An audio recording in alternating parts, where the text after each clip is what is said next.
Ce soir-là, malgré le froid, il y a foule à la Madeleine, l'un des quartiers les plus chics de Paris. Car à l'intérieur de cette boutique, on leur propose une grande première. Vous attendez ici? Le champagne, la dégustation de champagne.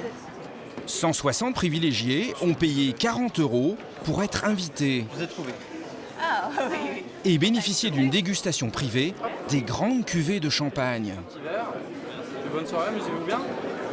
Tous ces amateurs de bulles ont une occasion unique de pouvoir goûter tous les crus d'exception, comme la cuvée Winston Churchill de Paul Roger. Cristal 2004, dernier millésime. Tous tendent leur verre devant la plus belle bouteille de la marque Louis Roederer. Ou encore de Dom Pérignon, le champagne de James Bond. Dom Pérignon. Dom Pérignon. Pour ce couple, c'est une grande première. Vous en avez déjà vu? Non, pour moi c'est la première fois. Moi oui, très fine, il est très bien.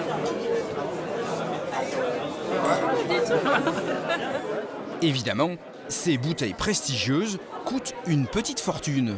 Combien ça coûte une bouteille comme ça? On est à peu près sur un peu plus d'une centaine d'euros. Ça paraît hors de prix, mais ça n'arrête pas ces amateurs. Et à la caisse, l'addition flambe. 242 € pour un coffret de 2 grandes cuvées. Ça coûte cher? Un petit peu, mais bon, c'est un plaisir. Si on l'achète, c'est pour se faire plaisir. Donc, à partir du principe qu'on en a les moyens et qu'on ne trouve pas ça spécialement cher. Ces privilégiés sont prêts à faire des folies pour ces bouteilles de rêve. Mais pour se faire plaisir avec du champagne, il n'est pas nécessaire de mettre autant d'argent. À Noël et pendant les fêtes, la plupart des Français vont boire du champagne. Ce sont près de 80 millions de bouchons qui vont sauter. Et pour satisfaire cette frénésie de bulles, les grandes surfaces proposent bien sûr des bouteilles de grandes marques, pour lesquelles il faut au moins débourser une trentaine d'euros. Mais à côté, des casseurs de prix sont en train d'envahir les rayons, avec des bouteilles de 13 à près de 20 €, 30% moins chères que les marques réputées. Mais alors, que valent ces champagnes au nom quasi inconnu? Quels sont les secrets de ceux qui arrivent à s'imposer sur ce créneau? Nous nous sommes rendus à Épernay, la capitale du Champagne. Sur les Champs-Élysées de la ville, qui s'appelle ici l'avenue de Champagne, on trouve bien les maisons les plus réputées, comme Paul Roger, Perrier-Jouët et Moët et Chandon, celles qui font les cuvées les plus chères. Mais ici, rien pour les petits budgets. Alors, pour dénicher du champagne discount, nous avons quitté la ville et nous nous sommes enfoncés dans le vignoble de la campagne champenoise. À une vingtaine de kilomètres d'Épernay, le petit village de Chigny-les-Roses. Ici, on est bien loin des dorures, des maisons de renom. Ce bâtiment, à l'allure très administrative, c'est le siège de l'entreprise Cattier. Une société familiale qui produit notamment ce champagne à la robe dorée. Et la particularité de cette maison, c'est de proposer en magasin des bouteilles autour de 20 €. Ce jour-là, le patron Jean-Jacques Cattier accueille des clients venus de l'étranger. Bonjour. Ça va bien? 4 acheteurs qui arrivent spécialement du Japon. Bonjour. Je vous remercie. Le mois dernier. Oui, bien sûr. Oui. Bonjour, monsieur. Bonjour. Et ils ne sont pas là que pour les paroles aimables, en anglais, de Monsieur Cattier. Alors, thank you for your visit and welcome in Champagne. Si le champagne de Monsieur Cattier les intéresse, c'est notamment parce qu'il est 30% moins cher que celui des grandes marques. Alors, comment s'impose-t-il sur le marché avec ses produits à petit prix? Pour faire son champagne, Monsieur Cattier peut d'abord compter sur ses propres vignobles, des parcelles de terrain qu'il a reçues en héritage, qu'il bichonne et qu'il connaît par leur petit nom. Ça c'est à vous là? C'est à nous. C'est l'héritage du passé. Donc là, par exemple, ici à droite, c'est à nous. C'est une parcelle d'une quarantaine d'arts qui s'appelle les Changoulas. Et ici, à gauche, on a la parcelle qui s'appelle les chemins d'amis. Et s'il connaît si bien ces parcelles, c'est que ces lopins de terre sont extrêmement précieux, car le territoire de la Champagne est une zone géographique très limitée. 34 000 hectares et rien de plus. Une terre rare et donc très chère. Combien ça vaut une vigne comme ça?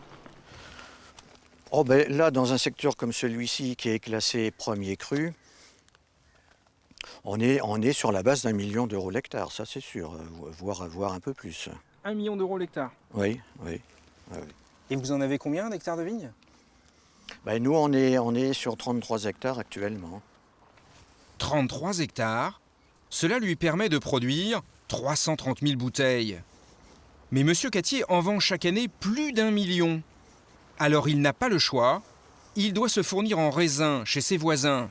C'est pas facile, et voici pourquoi. Vue du ciel, on découvre la spécificité de ce vignoble. De toutes petites parcelles, de souvent moins d'1 hectare, exploitées par 15 000 petits vignerons. Les grandes maisons n'ont que 20% du vignoble champenois. Alors entre elles, la bataille est féroce pour mettre la main sur le raisin. Comme ses concurrents, Jean-Jacques Cattier courtise donc en permanence ceux qui possèdent la vigne. Alors, on va s'arrêter. Bonjour Thierry. Ça va? Bonjour, M. Cattier. Oui, ça va. Bonjour. Monsieur Cattier, Cet après-midi-là, M. Cattier est parti à la rencontre d'un de ses fournisseurs, Thierry Bardou. Ce vigneron possède près de 5 hectares de vignes et chaque année, le fabricant de champagne lui achète une partie de sa récolte. Et pour être sûr qu'il lui soit fidèle, M. Cattier a toujours de petites attentions à son égard. Je voulais te demander, vendredi de la semaine prochaine, il y a un match à Reims. Je suis pas là. Ah, tu n'es pas là? Pas là la semaine prochaine. Bon, alors, on voulait t'inviter au gentil. stade. Oui. Bon, bah, ce sera pour une Pour autre une fois. fois, oui, à ce moment-là, ouais. Le 16. Le vigneron n'ira pas assister au match, mais ce sera pour une autre fois. En attendant, M. Cattier a marqué un point. Avec ton fils, oui, d'accord. C'est sympa. Oui, c'est sympa, oui, c'est très sympa. Bah, avec les maisons de champagne ou les négociants, souvent il y a un petit plus comme ça. Hein. C'est vrai qu'il y a parfois il y avait des gens qui allaient être invités à des chasses ou des choses comme ça, ou des petites voilà, pour fidéliser quoi, je dirais. Mais pour mettre la main sur le raisin, ces petits cadeaux ne suffisent pas. Il y a de la concurrence entre les fabricants de champagne. Alors pour remporter la mise, il ne faut pas hésiter à mettre la main à la poche. Et c'est d'ailleurs comme ça que M. Cattier a pu obtenir le raisin de Thierry. C'était il y a 8 ans. Le vigneron vendait alors ses raisins à une autre maison. À l'époque, c'était en francs, je crois, et au lieu d'avoir à peu près 28 francs le kilo, j'ai une proposition à 30 francs. Et depuis, Thierry fournit chaque année ses raisins à M. Cattier. Il est lié par un contrat de 5 ans, sauf que le tarif du raisin peut évoluer. Pour le moment, il est déjà au prix exorbitant de 5,35 € le kilo, 3 fois plus cher qu'un raisin traditionnel. Et il devrait encore augmenter. Donc vous espérez avoir une petite rallonge? Oui, j'espère. Et j'ai même déjà prévu, mais voilà. Ah bon? Qu'est-ce que vous avez... J'ai demandé 10 centimes. 10 Après, centimes. on a prévu 10 centimes d'euros au kilo supplémentaire. Voilà. La rareté du raisin. Voilà donc ce qui rend n'importe quel champagne beaucoup plus cher qu'un autre vin pétillant. Et pour M. Cattier, rien qu'en raisin, la facture globale va être très élevée. Pour le comprendre, il faut se rendre là où il abrite son trésor, dans cette salle où sont installées ces immenses cuves vertes. Alors les jeunes, comment ça va? À l'intérieur de ces cuves, un jus, pas très appétissant. C'est pourtant le produit des différentes vendanges de l'année. L'équivalent d'1 million de bouteilles. Rien qu'en raisin, ici, il y en a déjà pour plus de 5 millions d'euros. Les grappes ont été pressées il y a un mois et pour l'instant, ça ne ressemble pas encore à du champagne.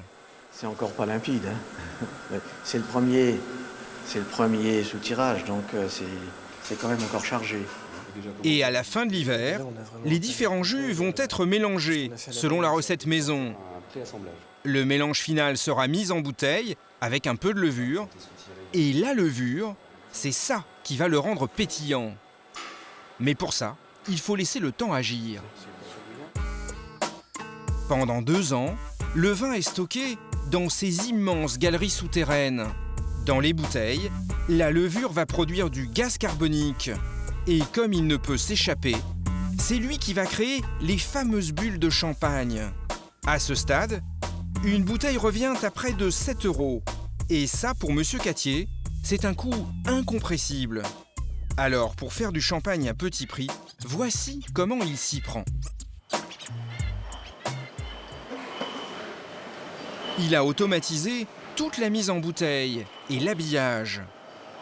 Une main-d'œuvre réduite au minimum, à peine 8 employés pour sortir 2500 bouteilles à l'heure. Et la dernière étape est décisive. En quelques secondes, sur la chaîne, chaque bouteille est décapsulée. Pour recevoir de ces tiges, une petite liqueur sucrée, c'est l'usage en Champagne. Puis, le traditionnel bouchon de liège. Étiquetée, la bouteille est désormais parée pour la vente.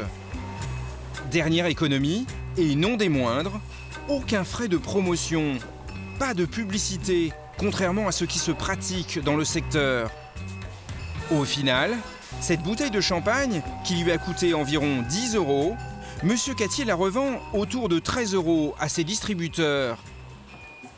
Mais sur le marché du champagne pas cher, les maisons traditionnelles ont aujourd'hui de nouveaux concurrents. Des marques à prix discount qui ont débarqué dans les rayons. Pour les trouver, il suffit d'aller faire ses courses en supermarché. Depuis quelques années, dans les grandes surfaces, au rayon champagne, des bouteilles discount ont fait leur apparition. Comme par exemple chez Auchan. On y trouve du champagne Veuve Émile à 13,93 €. Chez Leclerc, une autre marque casse les prix. Paul Carson, 13,59 € la bouteille. Et chez Hyper U, il y a aussi une nouvelle marque moins chère. Elle s'appelle Louis d'Enrémont. Le brut, Donc ça, c'est le moins cher. ça c'est le moins cher. Combien? Celui-là c'est 13,55. Et ces nouvelles marques ont un point commun. Leurs noms ont tous un air de ressemblance avec des grandes cuvées. Ainsi, Veuve Émile, ce n'est pas sans rappeler une certaine Veuve Clicquot. Ou encore Paul Carson, écrit POL, la même orthographe que sur la bouteille de Paul Roger. Et Louis d'Enrémont, qui a un petit air de Louis Roederer. Toutes ces ressemblances ne doivent rien au hasard. Pour le comprendre, il faut retourner en Champagne. Gilles Hainaut travaille pour l'un des mastodontes de la grande distribution, Système U. L'une de ses spécialités, c'est le champagne. Et s'il est dans les vignes aujourd'hui, c'est pour approvisionner ses magasins en bouteilles de Louis d'Enrémont. Là, vous nous emmenez à la maison Louis d'Enrémont? Ah, la maison Louis d'Enrémont n'existe pas en tant que maison de champagne. Cette marque, son groupe de supermarchés l'a inventée de toutes pièces. C'est donc une marque de distributeur, une MDD, qui ne dit pas son nom. Car dans les champagnes, une MDD, ça ne fait pas rêver le client. On est plus habitué dans des produits, et notamment le champagne, à avoir une marque sur sa table plutôt qu'une classiquement une marque d'enseigne. Et pour faire du champagne de marque d'enseigne, ça se passe comme pour les autres MDD alimentaires. C'est l'enseigne de supermarché qui décide de son produit dans les moindres détails. Et c'est ce que va faire aujourd'hui Gilles Hainaut chez l'un de ses fournisseurs. monsieur Hainaut. Bonjour Madame Dubois. Vous avez fait bonne route. Ce matin-là, Gilles Hainaut a rendez-vous avec Nicolas Dubois et son épouse. Le couple est à la tête d'une entreprise qui fournit essentiellement la grande distribution. Dans leur cuve flambant neuve, ils stockent de quoi produire 4 millions de bouteilles de champagne par an.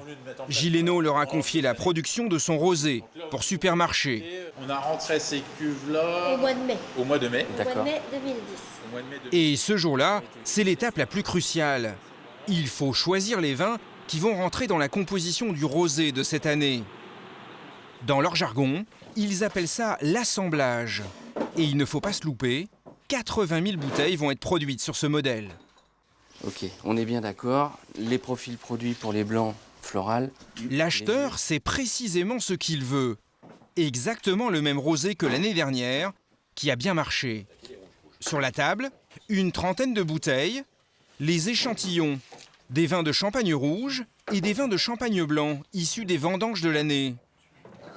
D'abord, il faut les goûter, car ils n'ont pas les mêmes caractéristiques que ceux de l'an dernier. Mettez dans le verre de droite, de gauche, pardon. Sur les 30, Gilles Hainaut va en garder 6, qui composeront son futur champagne rosé. Et pour faire le tri, il va se montrer impitoyable. Il commence par les blancs, les chardonnays. Une belle attaque. Ouais, Une bonne acidité. Ça aura besoin d'être soutenu un petit peu en fin de bouche par quelque chose un petit peu plus rond. Il faudra donc l'associer avec un autre vin blanc qui aura une fin de bouche plus prononcée. L'acheteur prend des notes et il se fait un assemblage dans sa tête. Car c'est lui, et non pas les professionnels du champagne, qui va avoir le dernier mot. Vous êtes le distributeur. Eux, c'est les spécialistes. C'est à eux de faire le vin et à vous de le vendre, non? Ah mais on a l'ambition en tout cas de répondre à la demande de notre clientèle. Vous savez ce que veut votre clientèle? Ah mais parce qu'on les interroge, parce que on essaie de leur proposer différents types de produits et on voit ce que les clients apprécient au travers de panels consommateurs, au travers des ventes, au travers de différents outils, de tables rondes clients. Donc vous essayez de faire le vin qui plaît aux clients? Absolument. Et donc vous leur demandez de vous faire ça? Absolument. C'est la démarche. Alors pour faire le rosé attendu, le dosage des échantillons se joue au millimètre. Et c'est Gilles Hainaut qui décide au final des proportions. Vous avez mis quelle proportion? Alors j'ai mis un tiers de chaque. J'accentuerai un petit peu le 3. Sur le 3. Pour avoir des notes un tout petit peu plus... Enfin justement, moins fruits noirs à noyau. Il veut un peu plus du troisième vin rouge de l'assemblage. Donc là on était sur 33%, on va peut-être faire 40, 20, 20, quelque chose comme 40, ça. 20, 20. Oui, il faut quand même marquer. Hein. D'accord. Et après avoir modifié plusieurs vins et plusieurs quantités, ils vont trouver leur formule miracle. Au bout de 2 heures de tâtonnement, au final, ça plaît à Gilles Hainaut. On est presque plus clair. Et on a un produit pour moi qui est vraiment conforme à ce qu'on cherche. Et dernière touche, la couleur correspond à celle de l'an dernier. Reste maintenant à le fabriquer en 80 000 exemplaires et à serrer les coups, car Gilles Hainaut veut vendre son rosé pétillant moins de 18 € dans ses magasins.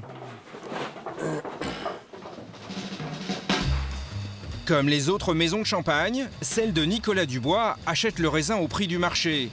Ce n'est donc pas là qu'il peut faire des économies, mais à la production. Il a investi dans une chaîne super moderne, totalement automatisée, qui nécessite très peu de personnel. Seulement 4 personnes à la production, là où Monsieur Cattier, par exemple, en utilise 8. Car personne ne manipule les bouteilles, même pas pour les mettre en carton, c'est la machine qui s'en charge. Et à l'arrivée, ça fait des économies sur le coût de revient, presque 1 € par bouteille. Et selon nos estimations, ça lui permettrait de vendre son rosé à Système U autour de 10 € l'unité. Voilà comment le supermarché arrive à commercialiser des champagnes moins chers que ceux des grandes maisons. Mais dans cette guerre des prix cassés, les géants de la distribution ont des concurrents inattendus et qui pèsent 20% du marché. Dans tous les villages de Champagne, à tous les carrefours, on tombe sur des dizaines de panneaux. Il n'y a qu'à suivre les flèches pour trouver l'une des 5000 marques totalement inconnues que compte la région. Ce sont les champagnes de vignerons. Et chez eux, on déniche souvent des bouteilles à moins de 15 € l'unité. En fin de matinée, c'est tous les jours le même rituel chez Cédric Mousset. Les clients arrivent. Je passe devant. Et chez ce jeune vigneron, pas de chichi. C'est dans la salle à manger que les affaires se traitent. Vous allez bien depuis la dernière fois? Et toi, Cédric? Bah ça va. Ici, on se tutoie, on se fait la bise, car tous sont des habitués. Bonjour madame. Ça va Thérèse? Et certains viennent de loin. Ouais. Allez, asseyez-vous. Et vous venez de la région parisienne pour acheter votre champagne ici? Oui. Oui. Oui. Et pourquoi vous faites ça? Parce que nous connaissons depuis à peu près une dizaine d'années, je pense. Oui, et puis c'est la maison, rapport et qualité-prix, puis, voilà. c'est du très bon champagne. On le trouve très bon et qu'il n'y a pas lieu qu'on ait cherché ailleurs. S'ils ont fait des kilomètres, c'est parce que Cédric vend son champagne à 13 €, moins cher que la grande distribution. Alors à ce prix-là, les clients vont se lâcher sur ces bulles à petit prix. On va peut-être passer aux commandes. C'est la mère de Cédric qui s'en charge. Et l'addition va vite grimper. Carte d'or. 12 cartes d'or. 12 cartes d'or. Et on va prendre aussi 6 millésimes, 2004 je crois, c'est ça. C'est ça. Pour ce couple de retraités, ce sera 343 €. Et pour leurs voisins de table, encore plus fort, 1092 €. Et c'est parfaitement légal. Je sais pas si ça va tenir, on mettra peut-être. Il y a aussi, oui. Ouais. Et si les clients en prennent autant, c'est qu'ensuite, ils vont approvisionner leur entourage en champagne.